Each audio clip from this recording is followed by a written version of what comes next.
दोस्तों, आप सभी का बहुत बहुत स्वागत है। इस वीडियो में हम प्राचीन भारत का इतिहास का मोस्ट इंपॉर्टेंट क्वेश्चन करेंगे दोस्तों, जो कि आपका यूपी पीसीएस प्री और आरओ 2024 एग्जाम के लिए बहुत इंपॉर्टेंट रहेगा और इसके अलावा जितने भी कॉम्पिटेटिव एग्जाम हैं सभी के लिए बहुत इंपॉर्टेंट है। टॉप 350 से ज़्यादा वन लाइनर क्वेश्चन हम इस वीडियो में कवर करेंगे दोस्तों। फटाफट रिवीजन करते हुए चलेंगे। वन लाइनर क्वेश्चन आप लोग देख सकते हैं सारा का सारा। तो दोस्तों वीडियो शुरू करते हैं। वीडियो को आप लोग दोस्तों में अधिक से अधिक शेयर कर दीजिएगा। पहले आप लोग देखते हैं पाषाण काल। देखिए दोस्तों, ये आपका इसमें ये भी दिया है, ये क्वेश्चन आपका किस एग्जाम में और किस ईयर में आया हुआ है ये भी दिया हुआ है। ठीक है, तो पहला क्वेश्चन है, किस स्थान से मध्य पाषाण काल में पशुपालन के प्रमाण मिलते हैं? तो बागोर से मिलते हैं। ये यूपी पीसीएस प्री 2018 में आया हुआ क्वेश्चन है। विंध्य क्षेत्र के किस शिलाश्रय से सर्वाधिक मानव कंकाल मिले हैं? लेखैया से। एक ही कब्र से 3 मानव कंकाल निकले हैं दमदमा से। ये यूपी पीसीएस प्री 2016 में ये भी आया हुआ है। रॉबर्ट ब्रूस फुट थे, एक भूगर्भ वैज्ञानिक थे दोस्तों। कोपेनहेगन संग्रहालय की सामग्री से पाषाण, कांस्य और लोह युग का त्रियुगी में विभाजन किया था थॉमसन ने। किसने? थॉमसन ने। मध्य पाषाणिक प्रसंग में पशुपालन के प्रमाण कहाँ मिलते हैं? वह है आपका चोपनी मांडो। हड्डी से निर्मित आभूषण भारत में मध्य पाषाण काल के संदर्भ में प्राप्त हुए हैं महदहा से। खदानों की कृषि सर्वप्रथम प्रारंभ हुई थी आपका नव पाषाण काल में। देखिए सब क्वेश्चन में दिया हुआ है दोस्तों, कौन से एग्जाम और किस ईयर में आया हुआ है, हर प्रश्न में आपको मिलेगा। भारत में मानव का सर्वप्रथम साक्ष्य कहाँ मिलता है? नर्मदा घाटी में। मानव द्वारा सर्वप्रथम प्रयुक्त अनाज क्या था? जौ या फिर यौ। उस स्थल का नाम बताइए जहां से प्राचीनतम स्थायी जीवन के प्रमाण मिले हैं? मेहरगढ़। भारतीय उपमहाद्वीप के कृषि के प्राचीनतम साक्ष्य प्राप्त हुए हैं लहुरा देव से। भारतीय उपमहाद्वीप में कृषि के प्राचीनतम साक्ष्य प्राप्त हुए हैं आपका मेहरगढ़ से दोस्तों। किसको चाल कोलिथिक युग भी कहा जाता है? ताम्र पाषाण युग को। किस एक पुरा स्थल से पाषाण संस्कृति से लेकर हड़प्पा सभ्यता तक के सांस्कृतिक अवशेष प्राप्त हुए? मेहरगढ़। नौदा टोली का उत्खनन किसने किया था? HD संकालिया ने। नौदा टोली किस राज्य में स्थित है? मध्य प्रदेश में। बृहत पाषाण स्मारकों की पहचान की गई आपका सन्यासी गुफाओं के रूप में, मृतक को दफनाने के स्थान के रूप में, मंदिर के रूप में। राख का टीला निम्न किस नवपाषाणिक स्थल से संबंधित है? तो आपका संगन कल्लू से। भीमबेटका किसके लिए प्रसिद्ध है? गुफाओं के शैलचित्र के लिए। भारत के किस शिलाश्रय से सर्वाधिक चित्र प्राप्त हुआ? भीमबेटका। कौन सा स्थल प्रागैतिक चित्रकला के लिए प्रसिद्ध है? भीमबेटका। भीमबेटका की गुफाएं कहाँ स्थित हैं? अब्दुल्लागंज, रायसेन। गैरिक मृदभांड पात्र OCP का नामकरण हुआ था हस्तिनापुर में। ताम्र पाषाण काल में महाराष्ट्र के लोग मृतकों को घर के फर्श के नीचे किस तरह रखकर दफनाते थे? उत्तर से दक्षिण की ओर। किस स्थल से मानव कंकाल के साथ कुत्ते का कंकाल भी सावधान से प्राप्त हुआ है? बुर्जहोम से। गर्त आवास के साक्ष्य प्राप्त हुए? बुर्जहोम से। भारतीय पुरातत्व संरक्षण किस विभागों मंत्रालयों में से किसका संलग्न कार्यालय है? तो संस्कृत। राष्ट्रीय मानव संग्रहालय कहाँ पर है? भोपाल में स्थित है। अब सैंधव सभ्यता एवं संस्कृति देखते हैं। आपका R37 सावधान प्रणाली कहाँ से प्राप्त हुई है? हड़प्पा से। गोदी गोदीवाड़ा कहाँ से प्राप्त हुआ है? लोथल से। जुता हुआ खेत का साक्ष्य कहाँ मिला है? कालीबंगा से। नर्तकी की मूर्ति का साक्ष्य प्राप्त हुआ है? मोहनजोदड़ो। किस पुरा स्थलों से मनका मणिका बनाने के कारखानों के प्रमाण मिलता है? चौंदड़ो, लोथल। मानव समाज विलक्षण है क्योंकि वह मुख्यतः आश्रित होता है संस्कृत पर। हड़प्पा सभ्यता का समृद्ध किस सभ्यता से है? आपका सिंधु घाटी सभ्यता से। सिंधु सभ्यता संबंधित है आर्य ऐतिहासिक युग से। सिंधु घाटी की सभ्यता गैर आर्य थी क्योंकि वह नगरीय सभ्यता थी। सिंधु घाटी सभ्यता को आर्यों से पूर्व की रखे जाने का महत्वपूर्ण कारक है आपका मृदभांड। सिंधु घाटी संस्कृति वैदिक सभ्यता से भिन्न थी क्योंकि इसके पास विकसित शहरी जीवन की सुविधाएं थीं, इसके पास चित्रलेखी लिपि थी, इसके पास लोहे और रक्षा शास्त्रों के ज्ञान का अभाव था। हड़प्पा संस्कृति की जानकारी का प्रमुख स्रोत पुरातात्विक खुदाई है। कौन सा सिंधु घाटी की सभ्यता का प्रकाश डालता है? तो पुरातत्व संबंधित खुदाई। सिंधु घाटी के निवासियों की सभ्यता को जानने का मूल स्रोत है वहाँ पाई गई बर्तन, जेवर, हथियार तथा औजार। सिंधु सभ्यता की उत्पत्ति के संदर्भ में कौन सा कथन सही नहीं है? M रफीक मुगल, यह हड़प्पा सभ्यता ने मेसोपोटामिया सियता से प्रेरणा ली। भारत में चांदी की उपलब्धता के प्राचीनतम साक्ष्य मिले हैं हड़प्पा संस्कृति में। हड़प्पा में मिट्टी के बर्तनों पर सामान्यतः किस रंग का उपयोग हुआ था? लाल रंग का। मूर्ति पूजा का आरंभ कब से माना जाता है? पूर्व आर्य से। हड़प्पा में पाई गई मुहरों और टेराकोटा कलाकृतियों में निरूपित नहीं हुआ था गाय। हड़प्पा लिपि के बड़े आकार के 10 चिन्हों वाला एक शिलालेख मिला है धौलावीरा से। पक्की मिट्टी की बनी हुई हल की प्रतिकृति मिली है बनावली से। एक जुते हुए खेत की खोज की गई थी कालीबंगा में। हड़प्पा किस नदी के किनारे स्थित है? रावी नदी। कालीबंगा किस नदी के किनारे स्थित है? घग्गर। नागार्जुन कोंड किस नदी पर स्थित है? कृष्णा नदी। पैठन किस नदी पर स्थित है? गोदावरी। लोथल किस नदी के किनारे स्थित है? भोगवा। रोपड़ किस नदी के किनारे स्थित है? सतलज। सिंधु सभ्यता का महान स्नानागार कहाँ से प्राप्त हुआ है? मोहनजोदड़ो से। विशाल स्नानागार किस पुरातत्व स्थल से पाया गया था? मोहनजोदड़ो से। सिंधु सभ्यता के बारे में निम्न में से असत्य कथन है आपका लोहे से परिचित थे। सिंधु घाटी सभ्यता जानी जाती है अपने नगर नियोजन के लिए मोहनजोदड़ो और हड़प्पा के लिए अपने कृषि संबंधी कार्य के लिए एवं अपने उद्योगों के लिए। किसका सुमेलित नहीं है आपका? कालीबंगा हरियाणा। हड़प्पा संस्कृति के स्थल और उसकी स्थिति संबंधी कौन सा एक सही सुमेलित नहीं है? राखीगढ़ी राजस्थान। मांडा खोजा गया स्थल है आपका जम्मू कश्मीर में। दायमाबाद हड़प्पा कालीन स्थल खोजा गया था है महाराष्ट्र। हड़प्पा कालीन स्थल कालीबंगा खोजा गया राजस्थान। हड़प्पा कालीन स्थल राखीगढ़ी खोजा गया हरियाणा। हड़प्पा संस्कृति में कौन सा स्थल सिंह में अवस्थित है आपका? हड़प्पा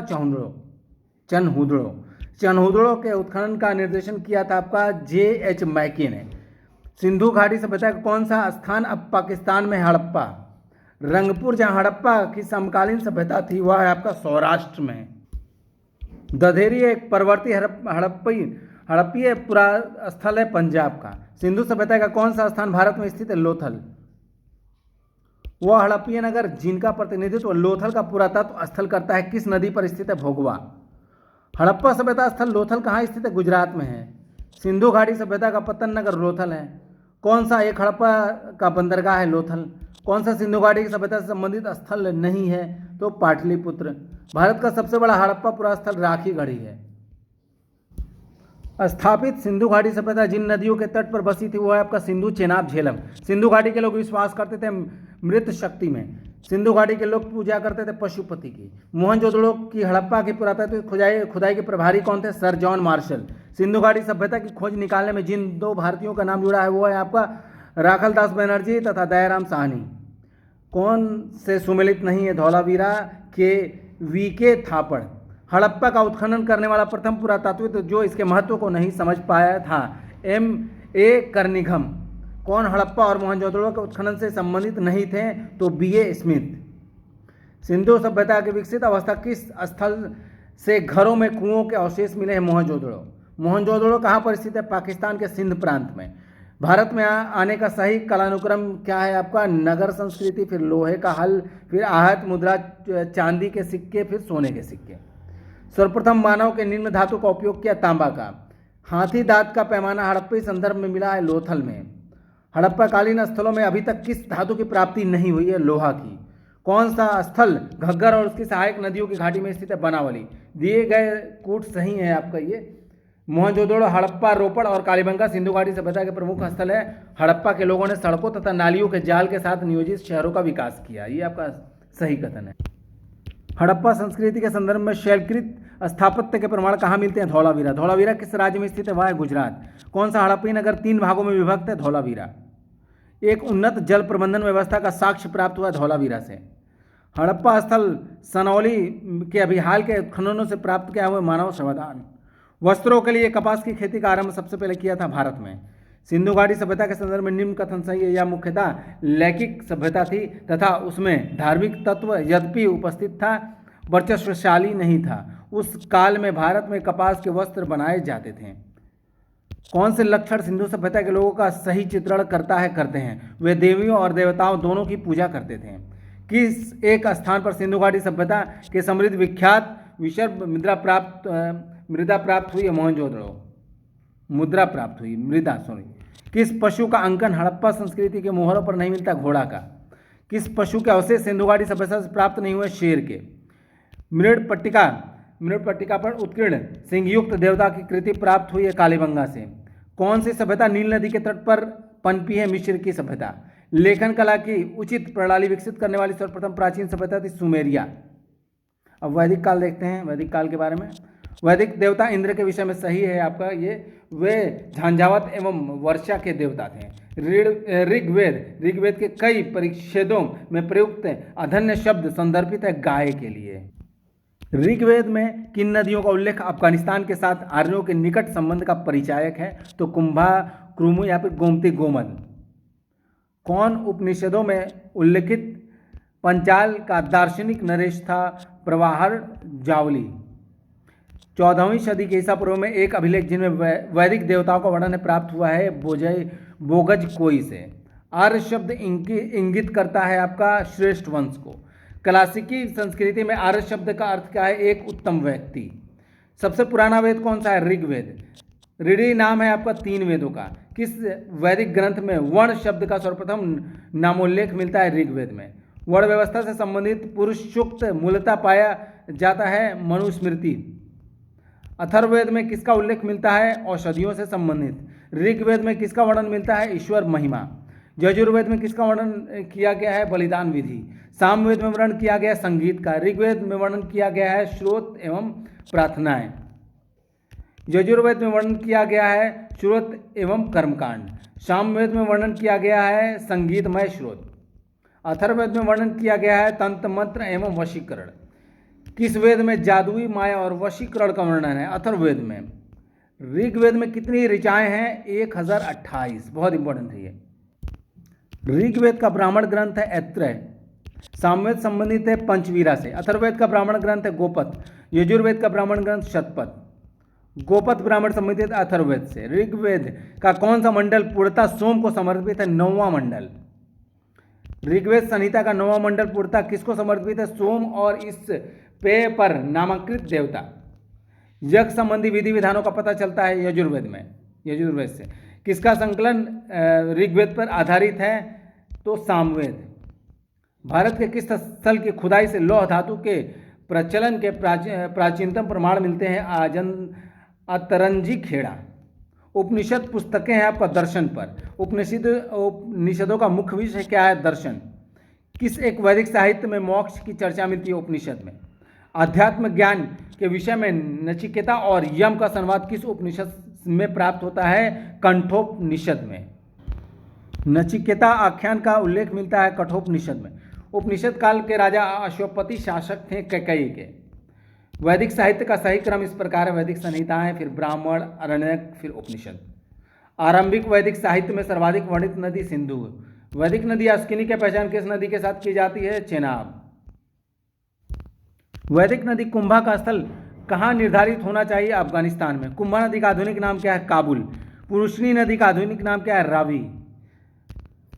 सदानीरा नदी का आधुनिक नाम क्या है? गंडक। सुतुद्री नदी का आधुनिक नाम क्या है? सतलज।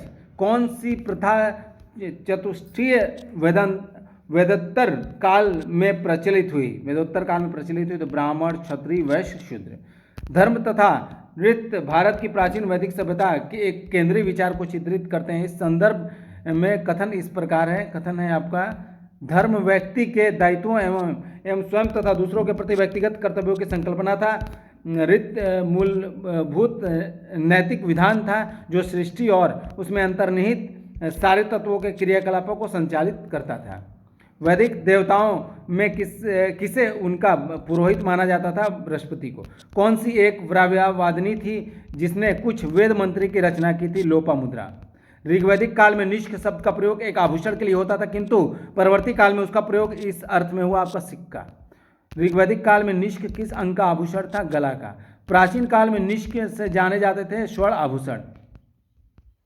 बोगज कोई महत्वपूर्ण है क्योंकि यहाँ से प्राप्त अभिलेखों में वैदिक देवताओं एवं देवियों का नामोल्लेख प्राप्त होता है। अभिलेख में से कौन सा ईरान से भारत में आर्यों के आने की सूचना देता है? बोगज कोई। किसने आर्यों के आदि देश के बारे में लिखा था? बाल गंगाधर तिलक ने। जिस ग्रंथ में पुरुष मेघ का उल्लेख हुआ है आपका शतपथ ब्राह्मण। शतपथ ब्राह्मण में उल्लेखित राजा विदेह माघव से संबंधित ऋषि थे आपका ऋषि गौतम रहुगण। उत्तर वैदिक काल में निम्न में से किनको आर्य संस्कृति का धूर समझा जाता था? अंग मगध। गोत्र शब्द का प्रयोग सर्वप्रथम हुआ था ऋग्वेद में। पूर्व वैदिक आर्यों का धर्म प्रमुखता क्या था? प्रकृति पूजा और यज्ञ। ऋग्वेद में जनता निम्न में से मुख्यतः किसमें विश्वास करती थी? बलि एवं कर्मकांड में। प्रसिद्ध 10 राजाओं का युद्ध किस नदी के तट पर लड़ा गया? पुरुषनी नदी। ऋग्वेद में उल्लिखित प्रसिद्ध 10 राजाओं का युद्ध किस नदी के किनारे लड़ा गया था? पुरुषनी। निम्न में से किस नदी को ऋग्वेद में गातेत्मा, देवी तमा एवं नदी तमा संबोधित किया गया? सरस्वती नदी को। किसे? सरस्वती नदी को। उस जनजाति का नाम बताइए जो ऋग्वैदिक आर्यों के प्रचंजन से संबंधित नहीं है? कीकट। प्राचीन काल में आर्यों के जीविकोपार्जन का मुख्य साधन क्या था? शिकार। ऋग्वेद में निम्न यौ शब्द कृषि उत्पाद हेतु प्रयुक्त किया गया? जौ के लिए। वैदिक युग में प्रचलित लोकप्रिय शासन प्रणाली क्या थी? वंश परंपरागत राजतंत्र था। वैदिक युगीन सभा आपका मंत्री परिषद थी। किस वेद में सभा और समिति के प्रजापति की 2 पुत्रियां कहा गया है? सभा और समिति को प्रजापति की 2 पुत्रियां कहा गया? अथर्ववेद में। बहुत इंपॉर्टेंट है ये भी। आयुर्वेद अर्थात जीवन का विज्ञान का उल्लेख सर्वप्रथम मिलता है अथर्ववेद में। ऋग्वेद धर्म था आपका बहुदेववादी। सर्वाधिक ऋग्वेद सूक्त समर्पित है इंद्र को। ऋग्वेद में सर्वाधिक संख्या में मंत्र संबंधित है अग्नि से। किसे ऋग्वेद में युद्ध देवता समझा जाता है? इंद्र को। पूर्व वैदिक आर्यों का सर्वाधिक लोकप्रिय देवता कौन था? आपका इंद्र थे। 800 से 600 ईसा पूर्व का काल किस युग से जुड़ा है? ब्राह्मण युग। गायत्री मंत्र किस पुस्तक में मिलता है? ऋग्वेद। गायत्री मंत्र के नाम से प्रसिद्ध मंत्र सर्वप्रथम किस ग्रंथ में मिलता है? ऋग्वेद में। गायत्री मंत्र की रचना किसने की? विश्वामित्र ने। सर्ग प्रतिशत वंश, मनवंतर और वंशानुचरित संकेतक क्या है? संकेतक है पुराणों के। पुराणों की संख्या है आपका 18। भगवत श्रीमद् भागवत गीता मौलिक रूप से किस भाषा में लिखी गई थी? संस्कृत में। महाभारत मूलतः किस रूप में जानी जाती थी? जय संहिता। हिंदू पौराणिक कथा के अनुसार समुद्र मंथन हेतु किस सर्प ने रस्सी के रूप में स्वयं को प्रस्तुत किया? वासुकी ने। किस काल में अछूत की अवधारणा स्पष्ट रूप से उदित हुई थी? आपका धर्मशास्त्र के समय में। सतमेव जयते शब्द किस उपनिषद से लिए गए हैं? आपका मंडकोपनिषद। बहुत इंपॉर्टेंट है, आप लोग देख सकते हैं कितनी बार ये परीक्षाओं में पूछा गया है, किस किस परीक्षाओं में पूछा गया है। ऋग्वेद की मूल लिपि थी ब्राही। वैसे तो सभी इंपॉर्टेंट है दोस्तों। वैदिक धर्मकांड में होता का संबंध है आपका ऋग्वेद से। अवेस्ता और ऋग्वेद में समानता है। अवेस्ता किस क्षेत्र से संबंधित है? ईरान से। वैदिक काल में किस जानवर को अघन्य माना गया है? आपका गाय को। ऋग्वेद में अघन्य का प्रयोग हुआ है गाय के लिए। ऋग्वेद काल के प्रारंभ में निम्न में से किसे महत्वपूर्ण मूल्यांकन संपत्ति समझा जाता था? गाय को। प्राचीन भारतीय समाज के प्रसंग में कौन सा शब्द तीन के वर्ग का नहीं है? कोश। संस्कारों की कुल संख्या 16 है। जीविकोपार्जन हेतु वेद वेदांग पढ़ाने वाले अध्यापक क्या कहलाते थे? उपाध्याय कहा जाता था उनको। बौद्ध धर्म के बारे में देखते हैं, बहुत इंपॉर्टेंट है दोस्तों। देख सकते हैं सभी परीक्षाओं में जितने भी क्वेश्चन हैं विभिन्न परीक्षाओं में पूछे गए हैं बार बार। बौद्ध धर्म में त्रिरत्न का क्या अभिप्राय है? बुद्ध, धम्म और संघ। बुद्ध की समकालीन किस महिला को सर्वसम्मति से स्त्री रत्न घोषित किया गया था? आम्रपाली को। बुद्ध द्वारा रूपांतरित व्यक्तियों में से कौन सा अंतिम था? सुबद्ध। कथन और कारण वाला प्रश्न है। कथन ये आपका बौद्ध धर्म अंततः उन्हीं कर्मकांडों एवं धार्मिक अनुष्ठानों का विषयभूत हो जाता है जिनकी प्रारंभ में निंदा करता है। कारण है आपका यह ब्राह्मण धर्म की बुराइयों का शिकार हो गया। देखिए ए और तथा आर दोनों सही है और ए का सही स्पष्टीकरण आर है। ठीक है। गौतम बुद्ध का जन्म कब हुआ था? 563 ईसा पूर्व में। बुद्ध के जीवन की किस घटना को महाभिनिष्क्रमण के रूप में जाना जाता है? उनका गृहत्याग। ये सब क्वेश्चन जो है बहुत इंपॉर्टेंट है। गौतम बुद्ध की माँ किस वंश से संबंधित थी? आपका कोलीय वंश। बुद्ध का जन्म हुआ था लुम्बिनी में। कौन सा नाम बुद्ध का दूसरा नाम था? शाक्यमुनि तथागत।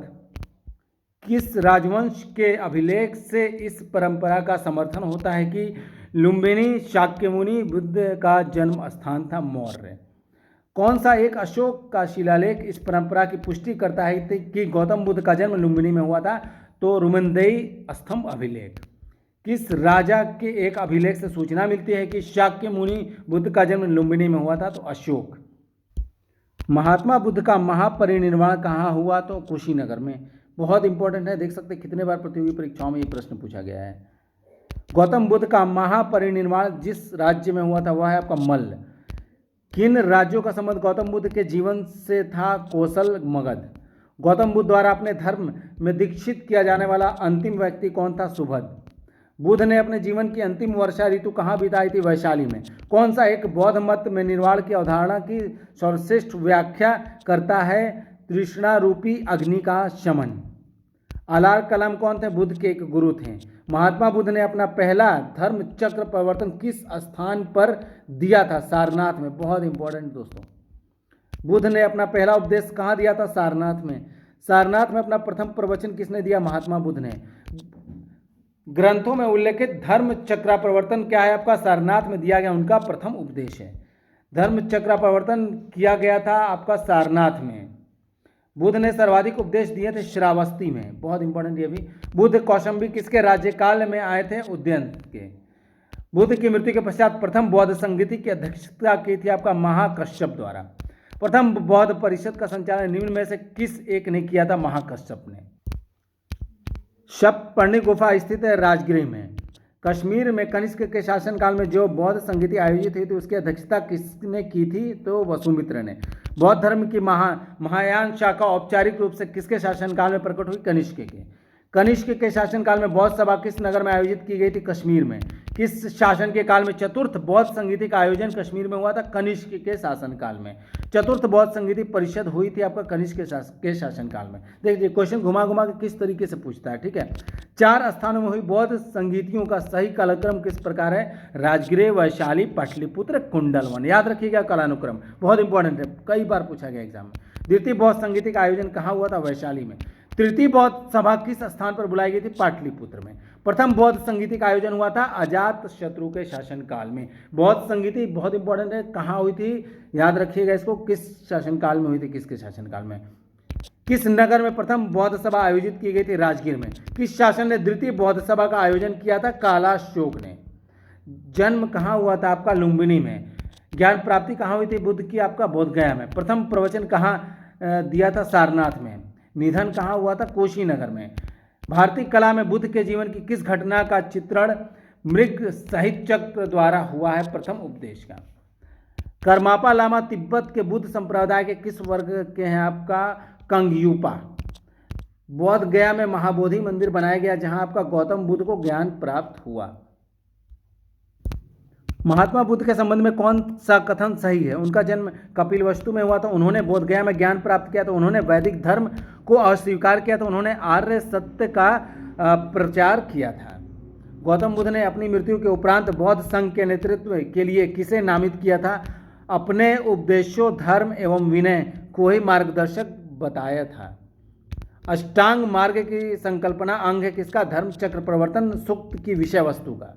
गौतम बुद्ध के बारे में कौन सा कथन सत्य है? वे कर्म में विश्वास करते थे, आत्मा का शरीर में परिवर्तन मानते थे, निर्वाण प्राप्त में विश्वास करते थे। बौद्ध संघ में भिक्षुणी के रूप में स्त्रियों के प्रवेश की अनुमति बुद्ध द्वारा दी गई थी आपका वैशाली में। त्रिपिटक क्या है? आपका बुद्ध के उपदेशों का संग्रह है। त्रिपिटक ग्रंथ किस धर्म से संबंधित है? बौद्ध धर्म। त्रिपिटक किससे संबंधित है? बौद्धों से। किस बौद्ध ग्रंथ में संघ जीवन के नियम प्राप्त होते हैं? विनय पिटक। किस बौद्ध साहित्य में महात्मा बुद्ध के नैतिक एवं सिद्धांत संबंधित प्रवचन संकलित है? सुक्त पिटक। प्राचीन भारत में बौद्ध मठों में पौरण नामक समारोह आयोजित किया जाता था, जो आपका वर्षा ऋतु के दौरान मठों में प्रवास के समय भिक्षुओं द्वारा दिए गए अपराधों की स्वीकारोक्ति का अवसर होता था। ये अशोकाराम विहार किस स्थान पर स्थित था? पाटलिपुत्र में। विश्व का सबसे ऊंचा कहा जाने वाला विश्व शांति स्तूप विहार में कहाँ है? राजगीर में है। बुद्ध की 80 फुट बड़ी प्रतिमा जो बोधगया में है निर्मित की गई थी आपका जापानियों के द्वारा। वह स्तूप स्थल जिसका संबंध भगवान बुद्ध के जीवन की किसी घटना से नहीं रहा, वह है आपका सांची का सबूत। संसार अस्थिर और क्षणिक है, किससे संबंधित है? तो जैन से संबंधित है। किसे एशिया के ज्योतिपुंज के तौर पर जाना जाता है? गौतम बुद्ध को। सर एडविन अर्नाल्ड की पुस्तक the light of the Asia आधारित है आपका ललित विस्तार पर। बौद्ध धर्म के महायान और हीनयान संप्रदायों में सर्वाधिक मौलिक अंतर कौन सा है? आपका जाति रहित समाज। गौतम बुद्ध को एक देवता का स्थान किस राजा के युग में प्राप्त हुआ? कनिष्क। भारत में पहले जिस मानव प्रतिमाओं को पूजा गया वह थी आपका बुद्ध की। देश में किसने मूर्ति पूजा की नींव रखी थी? बौद्ध धर्म ने। गांधार शैली की मूर्ति कला में बुद्ध के सारनाथ में हुए प्रथम धर्मोपदेश से समृद्ध प्रवचन मुद्रा का नाम है आपका धर्म चक्र। बुद्ध की खड़ी प्रतिमा किस काल में बनाई गई थी? कुषाण काल में। भगवान बुद्ध की प्रतिमा कभी कभी एक हस्त मुद्रा युक्त दिखाई गई है जिसे भूमि स्पर्श मुद्रा कहा जाता है। वह किसका प्रतीक है? आपका मार्ग के प्रलोभनों के बावजूद अपनी शुचिता और शुद्धता का साक्षी होने के लिए बुद्ध का धरती का आह्वान। भूमि स्पर्श मुद्रा के सारनाथ बुद्ध मूर्ति संबंधित है आपका गुप्त काल से। सारनाथ की भूमि स्पर्श मुद्रा वाली बुद्ध प्रतिमा कलांकित है आपका गुप्त काल से। लोथल का संबंध किससे है? प्राचीन गोदी क्षेत्र से। सारनाथ का संबंध किससे है? बुद्ध का प्रथम धर्मोपदेश। नालंदा संबंधित है बौद्ध अधिगम का महान पीठ। महायान बौद्ध धर्म में बोधिसत्व अवलोकितेश्वर को और किस अन्य नाम से जानते हैं? पद्म पाणी नाम से। हीनयान अवस्था का विशालतम एवं सर्वाधिक विकसित शैलकृत चैत्यगृह स्थित है आपका कार्ले में। प्रथम शताब्दी ईस्वी में किस भारतीय बौद्ध भिक्षुक को चीन भेजा गया था? नागार्जुन को। शून्यता के सिद्धांत का सर्वप्रथम प्रतिपादन करने वाले बौद्ध दार्शनिक का नाम है नागार्जुन। नागार्जुन जिस बौद्ध संप्रदाय के थे? माध्यमिक। बौद्ध शिक्षा का केंद्र है विक्रमशिला। मल्ल गणराज्य की राजधानी थी आपका कुशीनगर। महात्मा बुद्ध का महापरिनिर्वाण कहाँ हुआ था? कुशीनगर में। वल्लभी विश्वविद्यालय स्थित है गुजरात में। नालंदा विश्वविद्यालय के स्थापना का युग है गुप्त काल के समय। नालंदा विश्वविद्यालय के संस्थापक कौन थे? कुमार गुप्त। नालंदा विश्वविद्यालय किस लिए विश्व प्रसिद्ध है? बौद्ध धर्म दर्शन के लिए। नालंदा महाविहार का पतन कब हुआ था? 12वीं शताब्दी के अंत तक। नव नालंदा महाविहार किसके लिए विख्यात है? आपका पाली अनुसंधान संस्थान के लिए। कौन सा बौद्ध धर्म और जैन धर्म दोनों में समान रूप से विद्यमान थे? आपका वेद प्रमाण के प्रति अनास्था, कर्मकांडों की फलवत्ता का निषेध, प्राणियों की हिंसा का निषेध, अहिंसा। प्राचीन भारतीय इतिहास के संदर्भ में कौन सा बौद्ध धर्म और जैन धर्म दोनों से समान रूप से विद्यमान थे? वेद प्रमाण के प्रति अनास्था, कर्मकांडों की फलता का निषेध, फलवत का निषेध। कौन सी बात बौद्ध धर्म तथा जैन धर्म में समान नहीं थी? आत्मदमन। भगवान बुद्ध ने किन 4 आर्य सत्यों का प्रतिपादन किया? सही क्रम में लिखें तो दुख है, दुख का कारण है, दुख का निरोध है, फिर दुख निरोध का मार्ग है। ये आपका क्रम से है, ध्यान से इसको देख लीजिएगा। दोस्तों आई होप कि वीडियो काफ़ी पसंद आए होगी। वीडियो को अधिक से अधिक शेयर करें। तो मिलते हैं अगली वीडियो में, तब तक के लिए जय हिंद।